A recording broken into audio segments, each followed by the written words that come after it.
আল্লাহ পাক রব্বুল আলামিন বলেন 30 নম্বর পারা সূরাতুল ফাজরের মধ্যে আল্লাহ পাক রব্বুল আলামিন বলেন ওয়াল ফাজর ওয়া লায়ালিন আশর ওয়াশ-শাফঈ ওয়াল ওয়াতর ওয়াল ফাজর ফজরের কসম ওয়া লায়ালিন আশর 10টি রাতের কসম।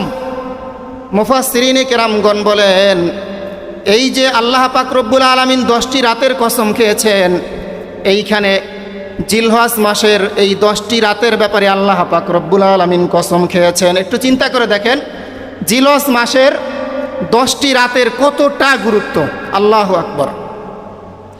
এক হাদিসের মধ্যে রাসূল আরবি সাল্লাল্লাহু আলাইহি ওয়াসাল্লাম বলেন মা মিন আইয়ামিন আল আমালুস সালিহু ফীহিন্না আহাব্বা ইলাল্লাহি মিন হাযিহিল আইয়ামিল আশর। জিলহজ মাসের প্রথম দশকের আমল আল্লাহ পাক রব্বুল আলামিনের দরবারে এতটা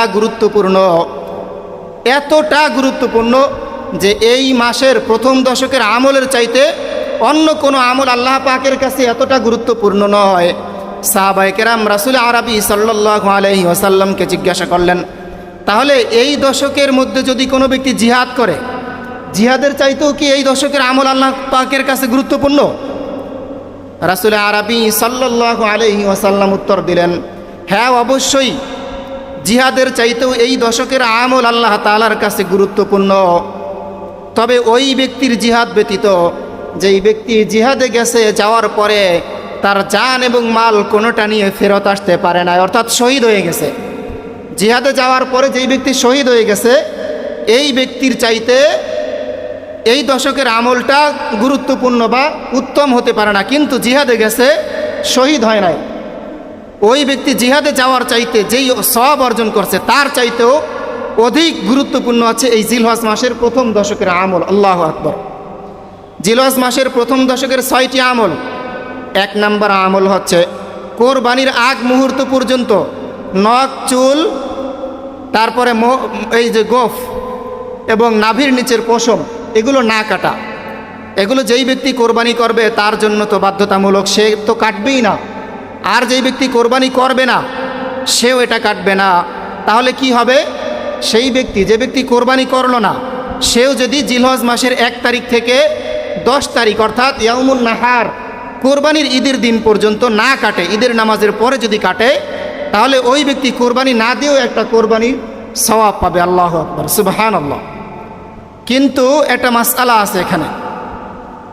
ইয়াউমুন নাহার 10ই জিলহজ, আপনি কোরবানি করছেন 11ই জিলহজ। এখন আপনি কি করবেন?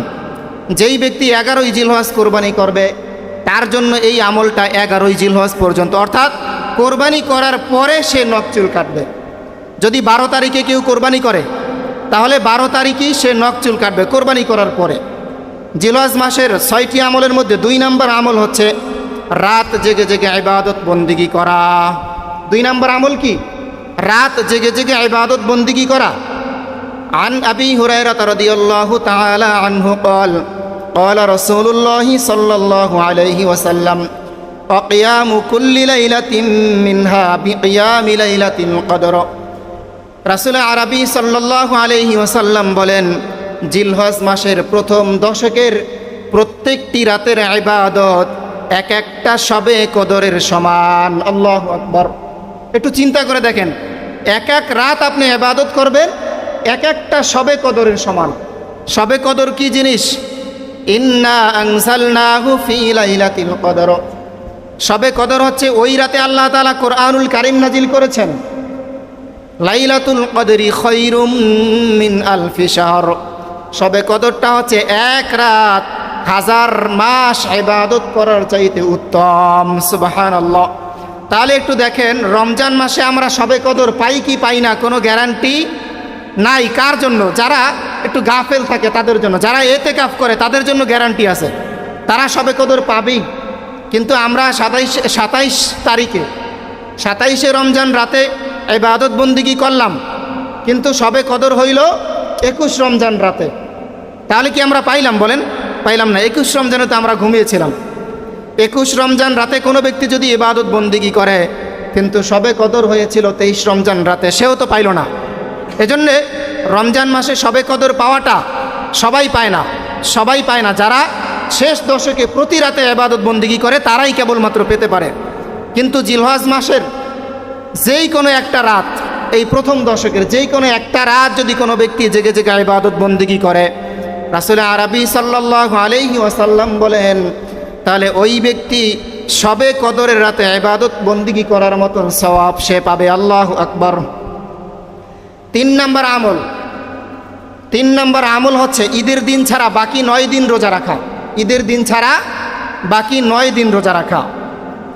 ইয়াদিলু সিয়ামু কুল্লি ইয়াউমিন মিনহা বিসিয়ামি সানাহ।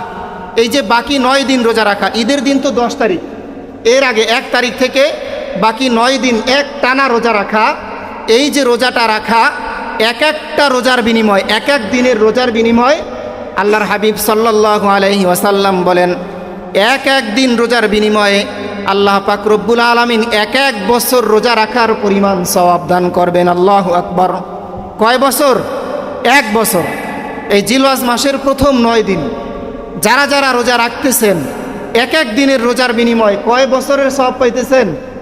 এক এক বছর রোজা রাখার সমান সওয়াব পাইতেছেন। উম্মাহাতুল মুমিনিন হযরতে হাফসা রাদিয়াল্লাহু তাআলা আনহা বলেন, রাসূল আরবি সাল্লাল্লাহু আলাইহি ওয়াসাল্লাম এইখান দিয়া একেবারে গভীর মনোযোগ দেন আপনারা। উম্মাহাতুল মুমিনিন হযরতে হাফসা রাদিয়াল্লাহু তাআলা আনহা বলেন, নবীজির গোটা জীবনে 4টা আমল নবীজি কখনোই ছাড়তেন না। কয়টা আমল? 4টা আমল নবীজি কখনোই ছাড়তেন না। কোন সেই 4টা আমল শুনবেন? সবাই শুনবেন তো ইনশাআল্লাহ? যদি আমরা জানি তাহলে আমরা আমল করব তো ইনশাআল্লাহ। আল্লাহ পাক আমাদেরকে তৌফিক দান করুন। কোন সেই 4টি আমল? যেই 4টি আমল নবীজির গোটা জীবনে কখনোই ছাড়তেন না। উম্মাহাতুল মুমিনিন হযরতে হাফসা রাদিয়াল্লাহু তাআলা আনহা থেকে বর্ণিত, তিনি বলেন রাসূল আরবি সাল্লাল্লাহু আলাইহি ওয়াসাল্লাম গোটা জীবনে 4টা আমল জীবনে কখনোই ছাড়তেন না। 1 নাম্বার হচ্ছে সিয়ামু আশুরা। আশুরার রোজা নবীজি কখনো ছাড়তেন না। 10ই মুহররমের রোজা, এই রোজাটা নবীজি জীবনে কখনোই ছাড়তেন না, মিস করতেন না।